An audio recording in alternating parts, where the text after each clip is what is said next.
termine, Xavier, avec Renault. Oui, la bonne nouvelle de Renault, c'est que les Renault de Formule 1 s'appelleront Alpine l'année prochaine. C'est à peu près la seule bonne nouvelle qu'on a pour le moment à se mettre sous la dent. C'est vrai que le mois d'août a été quand même particulièrement plombé. Alors je vous donne pas que des bonnes nouvelles, mais enfin c'est plutôt que des mauvaises d'ailleurs. C'est pas très réjouissant, mais ça permet encore une fois, surtout à vos auditeurs, d'être quand même relativement prudents, même si, parce qu'on parle souvent des valeurs qui sont très chères, notamment les valeurs techno. Elles sont très chères, mais en même temps il y a du cash, il y a de la croissance, il y a de la visibilité et elles continuent à tourner. Contrairement à ces valeurs-là, notamment Renault, où le mois d'août, notamment les immatriculations, Renault, les immatriculations ont quand même chuté de 20%, ce qui est quand même assez conséquent.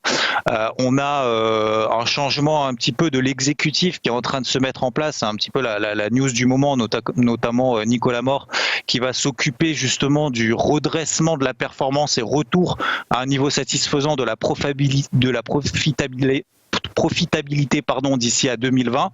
Donc il y a quand même un petit peu de boulot et du coup il va s'occuper effectivement de trouver des solutions pour réduire les charges, réduire les coûts et générer du cash. Alors voilà, il y a beaucoup de travail et du coup ça nous donne sur l'action Renault toujours un petit peu plombé, mais pas autant finalement que Airbus ou Société Générale. Donc pour le moment elle se tient bien. Peut-être que le marché se dit effectivement elles sont pas chères.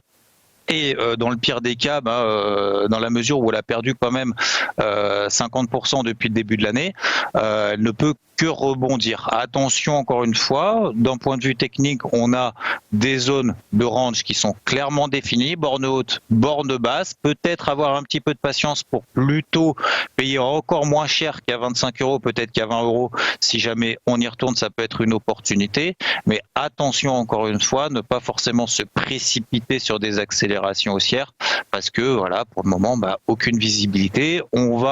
Les entreprises sont en train en tout cas celles qui sont le plus mal en point, se préparent pour la suite et pour le moment, la seule chose qu'on peut faire, c'est déjà réduire les coûts, réduire les effectifs pour pouvoir tenir finalement sur la durée. Mais encore une fois, déjà, Renault, si déjà on devait revenir à un résultat net positif l'année prochaine, voire l'année d'après, ça sera déjà très très bien. Donc elles sont plombées, elles sont pas chères, mais il y a quand même des raisons.